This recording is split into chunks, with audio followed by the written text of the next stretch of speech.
iMac Pro is going away for good. So, is it a good move or bad move on Apple's part? Coming up next.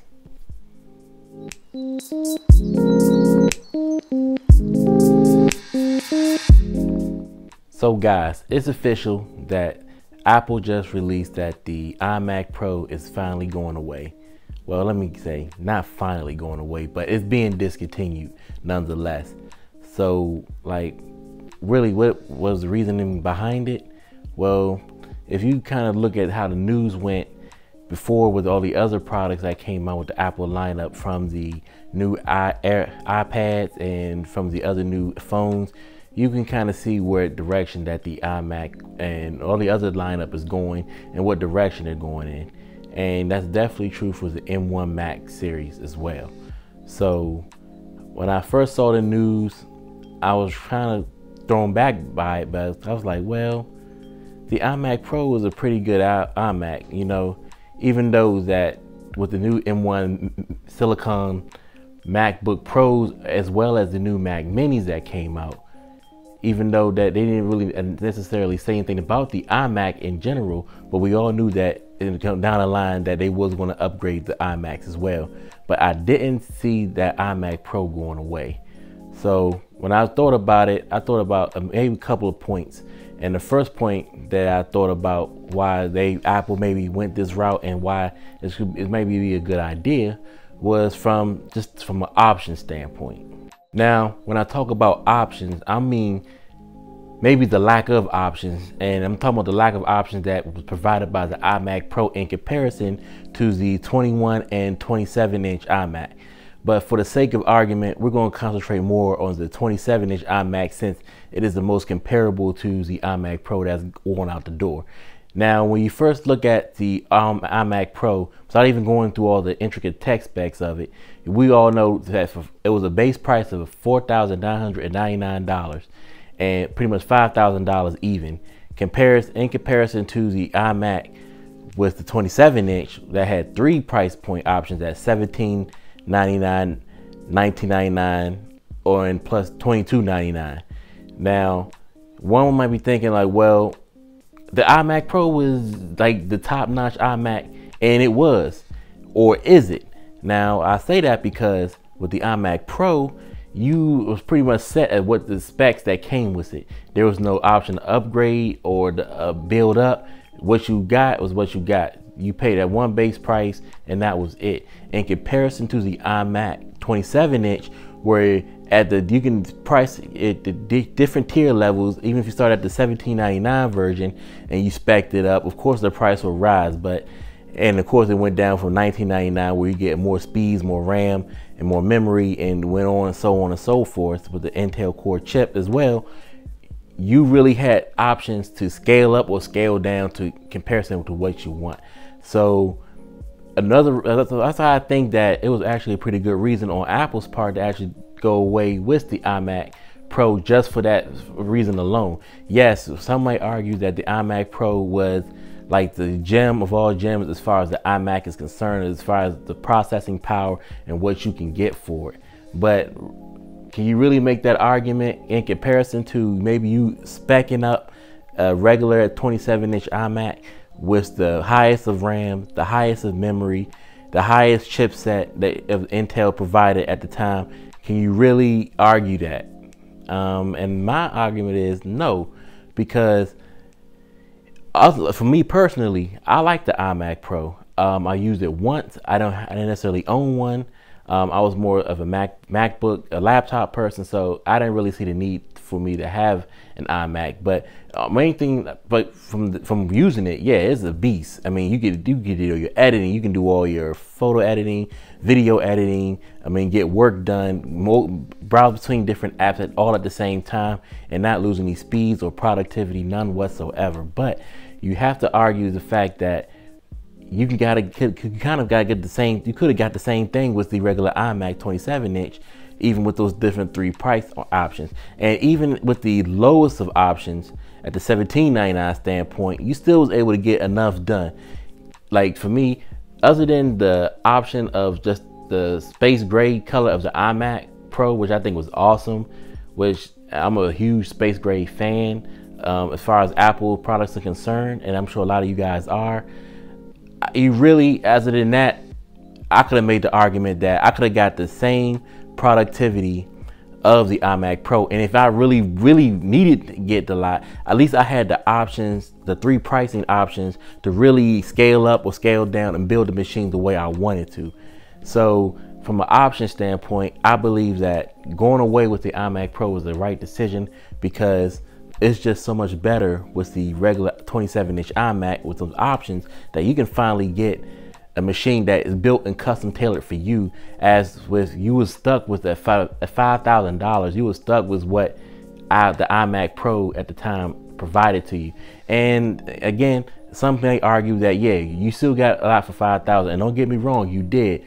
But for a lot of people, they really thought they needed that power, and they really didn't. And the way the powerful as the Intel chips were, hence why Apple went with those Intel chips for so many years, that you can arguably got the same power and got a lot of the jobs done as far as regular basic video editing and photo editing, things of that nature, was the same. So yeah, from an option standpoint, kudos to the iMac 27-inch base model, and going away with the iMac Pro was definitely an easy decision as far as from an option standpoint. Now, other than the options, you would definitely have to say that with the new M1 chipset that is out right now, is it easily to see a reason why Apple was to get rid of the iMac Pros. And this is another reason why I'm glad to see that they're actually going away. And I don't think Apple should look back or regret the decision for discontinuing them in the first place. Yeah, so perfect example. When they first brought out the new M1 MacBook Pros as well as the M1 Mac Minis, now for the sake of this argument, I'm going to use the Mac Mini for an example. Now, when we brought up the Mac Mini compared to the other Intel Macs, you would notice that with the power of the new M1 chip, you get 5 times faster editing, 8 times the graphical power, and everything was just spec'd up to the major level. And you got more out of the processor chip than you would have got out of your Intel chip as far as productivity standpoint, from editing to video shooting and things of that nature, or photo or sound producing, whatever you want to throw at it. You was able to do that with the base model M1 Mac Mini. And it's the same thing it's going to be for when they come out with the M1 chip the M1 chip iMacs coming out, and hopefully they will announce this in a new Apple announcement coming up soon. But just from that standpoint, with the new M1s, you were able to do so much more, and all for the less money than what the Intel machines are actually priced at right now. So from a standpoint that, especially with the times of the pandemic and things are just trying to really crunch down the numbers and really gear products towards the right buyers and customers, you would definitely see that Apple definitely made a lot of good decisions in discontinuing this iMac Pro, because since iMac is going away with that Intel chip, it really didn't make any sense to add that M1 chip to an iMac Pro when indeed the M1 chip itself is already producing at a pro level. So, and for less money. So just from the standpoint of with the new M1 chips going around and how they integrated the M1 chips into the MacBook and to the Mac Mini first, so that should already tell you that what kind of trend that Apple is now trying to set. And that trend is to provide the most graphical growth power out of the machine for the less money possible, which is definitely going to be something to definitely a trend that everybody should be following in 2021, going into, you know, just being a smarter consumer with your money and actually buying the tech geared to what you actually want and want out of it. And with that M1 Mac Mini, it's the best of both worlds in the fact that I'm sorry, not the M1 Mac Mini in general, but just for the M1 chip period, no matter what chip set goes into what machine, that now the consumer has the power to get that pro level production out of their Mac product, at the same time be able to save a lot more money than you would normally have saved with that Intel chipped machine. So for a second point, as far as for the M1 chipset, yes, going away from the iMac Pro with the Intel chip is a way better option, because it's just right now with the M1 chip, you're getting that same productivity level for cheap, and it's just no other way to go about it. So if you're an Apple fan, and even if you're a Windows fan, and just really appreciate the chipset of the M1 and just really appreciate the productivity out of the Mac in general, just as a, not just as an enthusiast, but just as someone who really appreciates a good built machine, yes, the new M1 iMacs coming out sometime soon, hopefully, will definitely provide that, and it save you money, just as the MacBook Pro, as well as the MacBook Air, and as well as the Mac Mini has done since they rolled those out recently. And another telltale sign of what that there's no surprise why the iMac Pro is being discontinued right now is we can actually go back before the announcement of the M1 chip set of the MacBook Pro and Mac Mini, and we can go into the iPad and the iPad 8th generation and the iPad Air 4th generation. Now, when we first released those out, at first, before these machines, the newest generation of these iPad lineup was actually released, it was at a point where the iPad Air was nowhere near as powerful as a regular iPad. But now there's roles have changed. Now with the iPad Air is actually almost taking the place of the iPad Pro.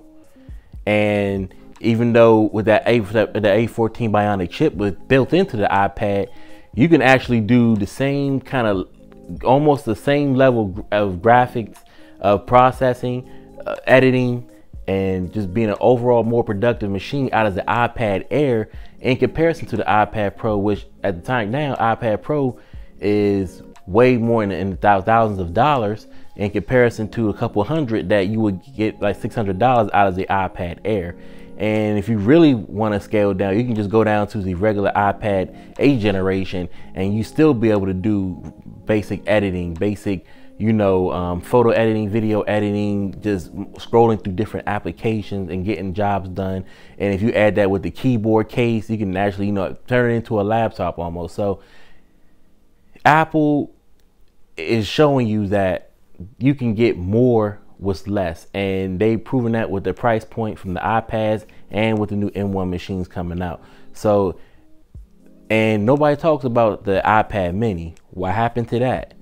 Well, as we can all probably imagine, that they're going to phase that out too, because the iPad Air and the regular iPad 8th gen is pretty much all you need, and nobody's really looking for the mini version, even though they're still selling it right now. So if you still want that option, it's still there.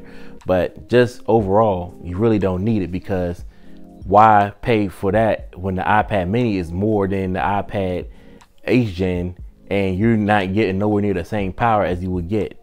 So easy for me to say is just follow the trends. They're putting more into these machines and giving out less money. So get rid of the expensive Intels, bring in the M1s, and keep it moving and save some money, and also, you know, get a more productive machine. So win-win for the consumer, win-win for Apple in my book. So what do we get out of this whole conversation? Well, we got out of the fact that what you need to know is going forward is the main reason, and this is my personal opinion. I know there might be some people who differ from that, and I would like to hear your opinion in the comment section of this video. But my whole opinion and my way I see it is simply the M1 chips provide way more power with less battery consumption, and they provide better graphics, and they're less money. So more power, less battery consumption, less money, better graphics. Simple. That's why the iMac Pro is gone. Now, I wish they make that new iMacs. I'm hoping the new iMacs come in the space gray color, because I really love that space gray. But other than that, I'm gonna be just happy with the M1 iMacs that coming out, because just with like I got with the Mac Mini, I'm getting a lot done. It's way faster, better graphics, and I'm even on a 1080p monitor with that 4K resolution. you really don't miss anything. When you're looking at photos, they look just as crystal clear in 4K as the iMac and the M1 chip puts it out to be. And the video editing is smooth and fast, and I can open up my video software as well as my photo software and look at some web pages on Safari and kill it. And with the iMac Pro, I'll be able to do the same exact thing. And if Apple's listening, I'm hoping that just maybe if you want to compete with some of the other monitor companies out there, that I'm hoping that the iMac Pros, and I'm sorry, but the new iMacs coming out with the M1 chip offer in the curved screen as well as a straight regular rectangular screen, because I think that if you can add that curved screen, you can really tap into the people who really love the curved screen monitors, such as me, and I'm sure a lot of other people do, because they're just awesome. So yeah, if Apple, you're listening, add that curved screen. I think that would be a winner. So you heard it here first. So overall, again, that's it.